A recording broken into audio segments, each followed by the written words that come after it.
Hola mi querido hermano, ¿cómo estás? Bienvenido nuevamente a este espacio de estudio de la Biblia. Hace ya algunos días comenzamos una nueva serie de estudios relacionados con el juicio investigador.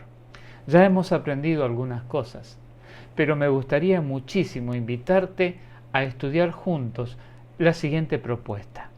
Está basada esta propuesta en dos preguntas. Escucha bien. ¿El juicio investigador está relacionado con la justificación por la fe? Y si están relacionados, ¿cómo se da esa relación? La siguiente pregunta.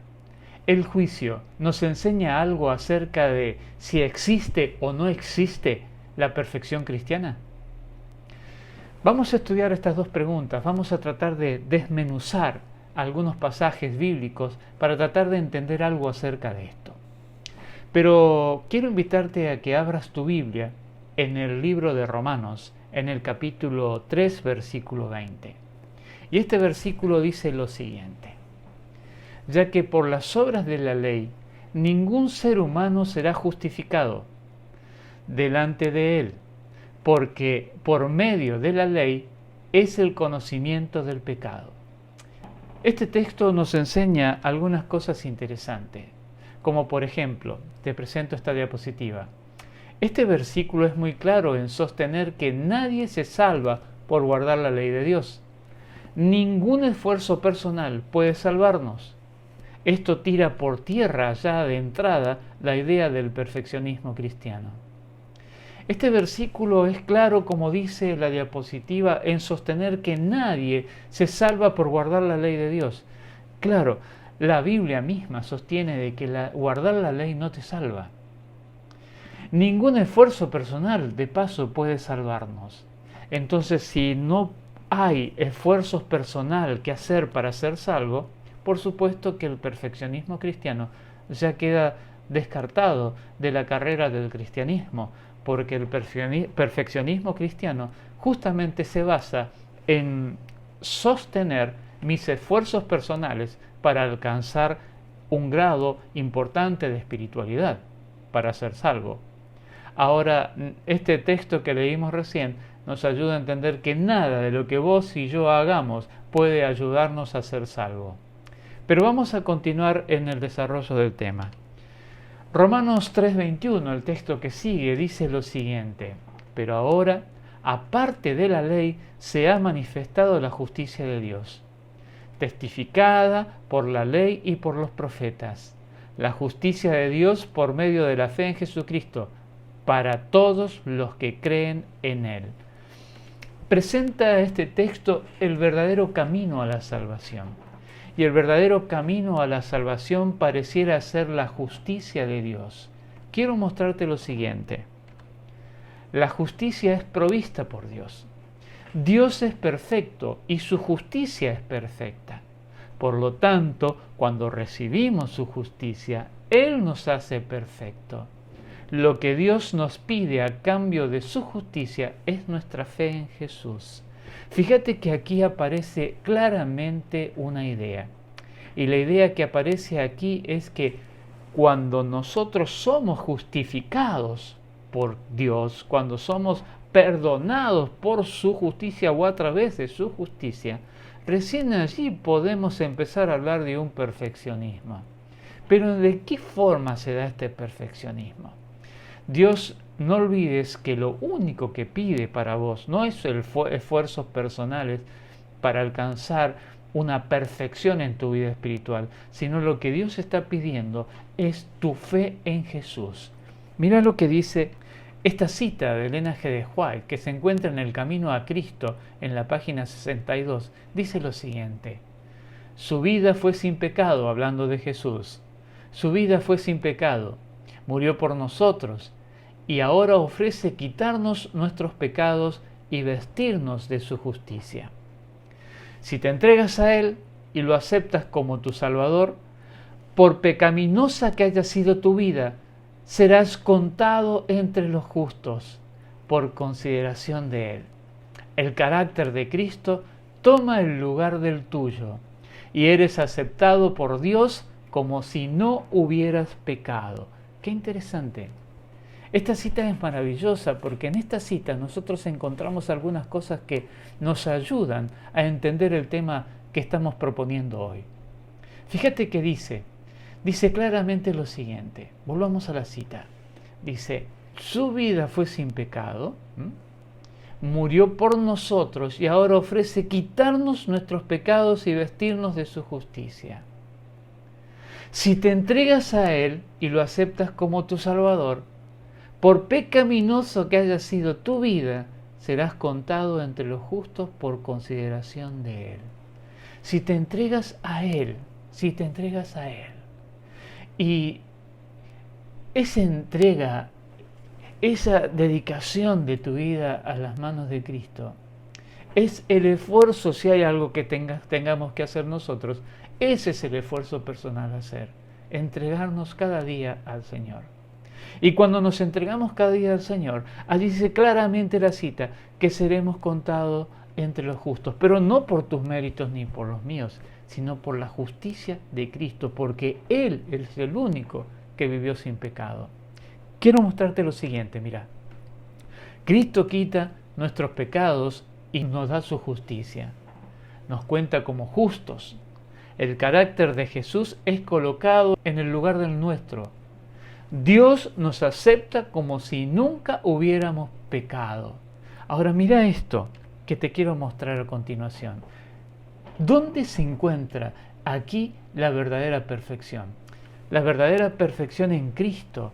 Ser aceptados por Dios como si nunca hubiéramos pecado es ser aceptados por Él como perfectos. Entonces aquí encontramos una clave. Recién cuando Dios perdona tus pecados y perdonas mis pecados, porque el Señor puede perdonar nuestros pecados y olvidarse por completo de esos pecados cuando vos y yo nos arrepentimos de esos pecados. Cuando acudimos a Cristo por esa sanidad espiritual, cuando nos acercamos al Señor tratando de encontrarlo a Él en nuestras vidas e integrarlo a Él en nuestras vidas, abandonando por completo nuestras inclinaciones al mal, entonces recién allí, por ese perdón que Dios te da, recién allí, Cristo nos acepta como perfectos. Pero no porque nosotros tengamos méritos, sino porque el perdón de sus pecados, el perdón de tus pecados y el perdón de mis pecados, el perdón que Dios hace a cada uno de nosotros, nos convierte entonces en personas cercanas a Dios en todos sus aspectos y Él nos hace perfectos. En ese momento nosotros, pecadores imperfectos, obtenemos la calificación de perfección absoluta que necesitamos para ser perdonados el día del juicio.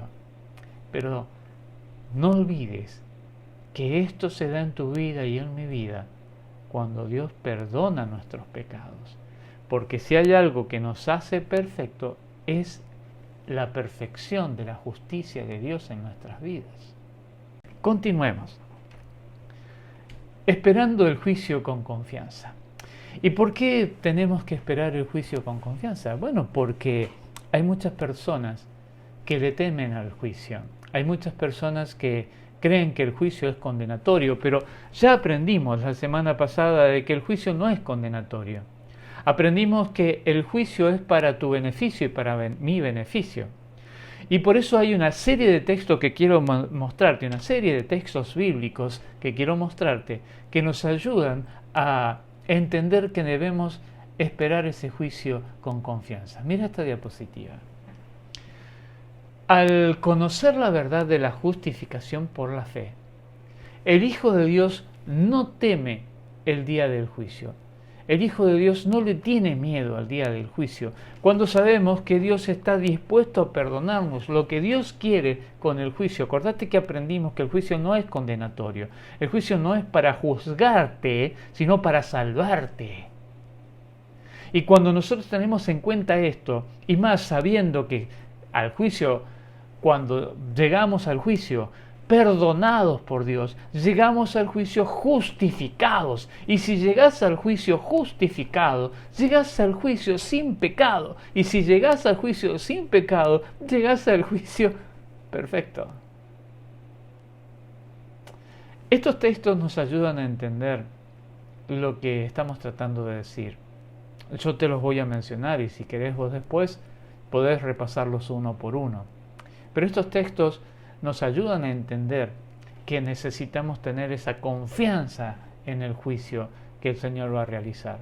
Porque no te olvides que al juicio vas a llegar perdonado siempre y cuando hayas abandonado los pecados. Y si al juicio llegas perdonado, al juicio llegas justificado. Y si al juicio llegas justificado, esa justicia te hace perfecto ante los ojos de Dios. ¿Cuáles son los textos? Bueno, los textos, por ejemplo, Romanos 8, 33 al 34. Yo te los voy a mencionar. Anótalos si querés. Después revisalos, repasalos, estudialos. Romanos 8, 33, 34. Primera de Juan 1, 9. Espectacular texto. Primera de Juan 1, 9. Hebreos 4, 16. Ese es otro texto maravilloso que podés estudiar. Hebreos 4, 16. Otro de los textos es Romanos 5, 1. Un texto fundamental para poder entender lo que significa tener confianza en el día del juicio. Romanos 5, 1. Y otro texto es Hebreos 10, 12 al 14. Dios espera que veamos el juicio con confianza en los méritos de Jesús. Dios espera que lleguemos a ese día con la confianza en que Dios nos perdonó. No por lo que yo hice, porque lo que yo hago es pecaminoso, sino por lo que Jesús hizo por mí. Y eso es lo que me ayuda a ser justificado y a estar bien con el Señor ese día y a estar perdonado por el Señor ese día. Pasemos a la siguiente diapositiva. ¿Significa esto que nuestras obras no cuentan para nada en el día del juicio? ¿Significa esto que mis obras entonces van a ser dejadas de lado en el día del juicio? Bueno, te digo que no. Mira, vamos a ver lo que dice esto. Dice este texto en Eclesiastés 12, 14, porque Dios traerá toda obra a juicio, juntamente con toda cosa encubierta, sea buena o sea mala. Y entonces pareciera aquí encontrarme con una contradicción, pero no es tal contradicción. No existe esa contradicción porque en este texto lo que se me está diciendo es que si yo no hago las cosas bien, si yo no me preocupé por acercarme a Dios, si yo no me preocupé por arreglar mis cosas con Dios, si yo no me preocupé por acercarme al Señor, entonces claro, mis obras están allí presentes. Entonces el Señor va a traer todas las obras. Pero fíjate, volvamos al texto, dice, porque Dios traerá toda obra a juicio, juntamente con toda cosa encubierta, sea buena o sea mala. Es decir, que allí van a estar también las obras buenas. ¿Pero qué obras buenas? Si yo tomo este texto a la ligera, podría llegar a la conclusión de que entonces sí, yo tengo que hacer cosas porque tienen que estar, mis méritos tienen que estar allí presentes. No son tus méritos. Las cosas buenas tienen que ver con tu entrega a Cristo. Las cosas buenas son tus obras hechas por amor a Cristo. Porque sabes una cosa, cuando Cristo entra en tu vida, de verdad, claro que hay obras. Pero no son obras provocadas porque vos querés hacer el bien, porque querés llegar al cielo, sino son obras que las haces por amor a Dios y Dios coloca el amor por el prójimo y comenzás a trabajar por el prójimo por amor.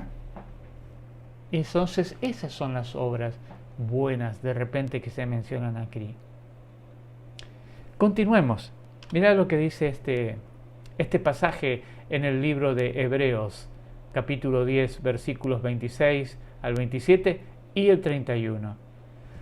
Porque si pecáramos voluntariamente, después de haber recibido el conocimiento de la verdad, ya no queda más sacrificio por los pecados, sino una horrenda expectación de juicio y de hervor de fuego que ha de devorar a los adversarios. Horrenda cosa es caer en las manos del Dios vivo, dice aquí. Bueno, eso es una advertencia, ¿no es cierto?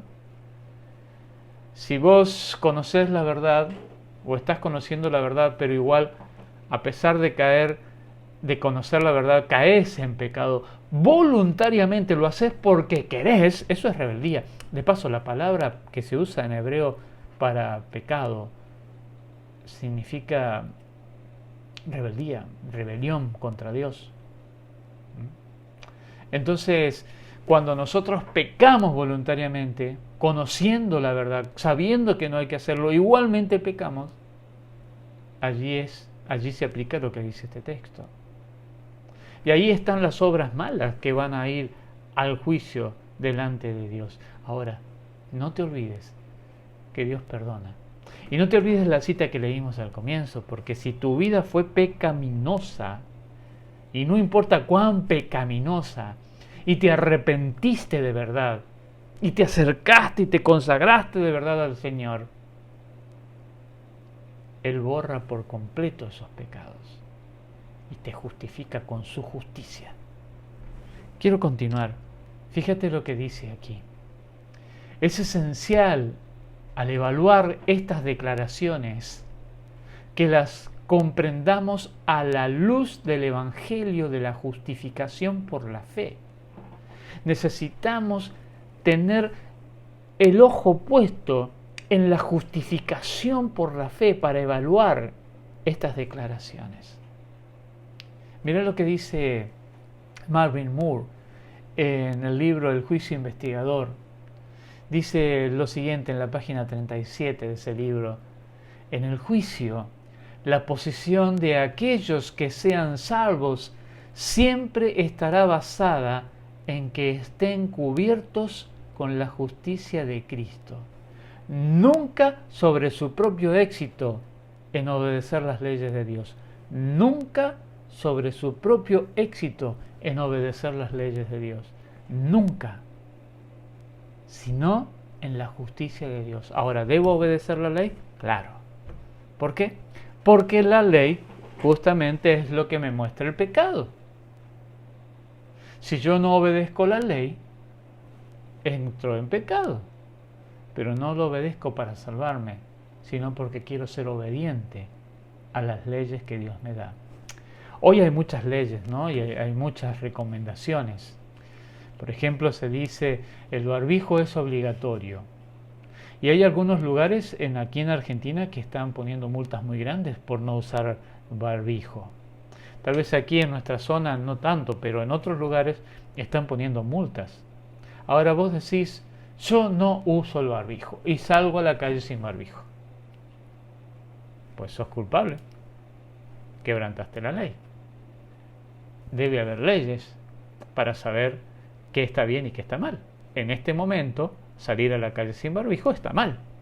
En otros momentos, salir a la calle con barbijo podría estar mal. Pero en este momento, salir a la calle sin barbijo está mal.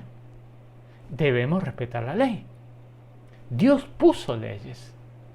Y las puso para que las respetemos. Las puso para que encontremos en esas leyes el pecado. Porque la ley sería como un espejo que me muestra el pecado en mi vida. Si no existiera ley, como dice Pablo, no existiría pecado. Pero como existe la ley, hay pecado. Volvamos a la cita. En el juicio, la posición de aquellos que sean salvos siempre estará basada en que estén cubiertos con la justicia de Cristo, nunca sobre su propio éxito en obedecer las leyes de Dios. La obediencia a la ley es resultado de nuestra entrega a Dios y al amor al Hijo. ¿Por qué guardas la ley? Por amor a Dios. Porque sabes que Él dijo que eso nos protege. En el día del juicio, el enemigo de Dios se presentará para reclamar por tu vida. Sí. En el día del juicio, el enemigo de Dios se acercará para reclamar por tu vida. Ese día Él va a exponer ante el Señor todas las cosas horribles que Él mismo te indujo a hacer. Él va a traer a la memoria algunas cosas. En el día del juicio, Satanás será el acusador de cada uno de nosotros. Señalará cada pecado que Él nos indujo a cometer y nos reclamará como sus súbditos. Ese día Él va a hacer todos los esfuerzos para convencer a Dios de que sos un pecador, porque va a traer esto y esto, cosas que Él mismo nos indujo a hacer. Pero ese día mismo, si fuiste justificado por el Señor, si fuiste perdonado por el Señor, reconociste tus pecados y te arrepentiste de tus pecados, el Señor hará lo siguiente. Mira esta cita, qué maravillosa, qué hermosa. Jesús levanta sus manos heridas ante el Padre y los santos ángeles diciendo: los conozco por sus nombres, los he grabado en las palmas de mis manos. Cristo revestirá a sus fieles con su propia justicia para presentarlos sin mancha, sin arruga, ni otra cosa semejante. Ese día el Señor te defenderá, porque el Señor te justificó, porque el Señor murió por ti, porque el Señor te perdonó. Y cuando Él te perdonó, colocó la justicia, su justicia sobre tu vida. Y esa justicia, para que vaya a ser colocada sobre tu vida, necesita de tu fe, de tu entrega.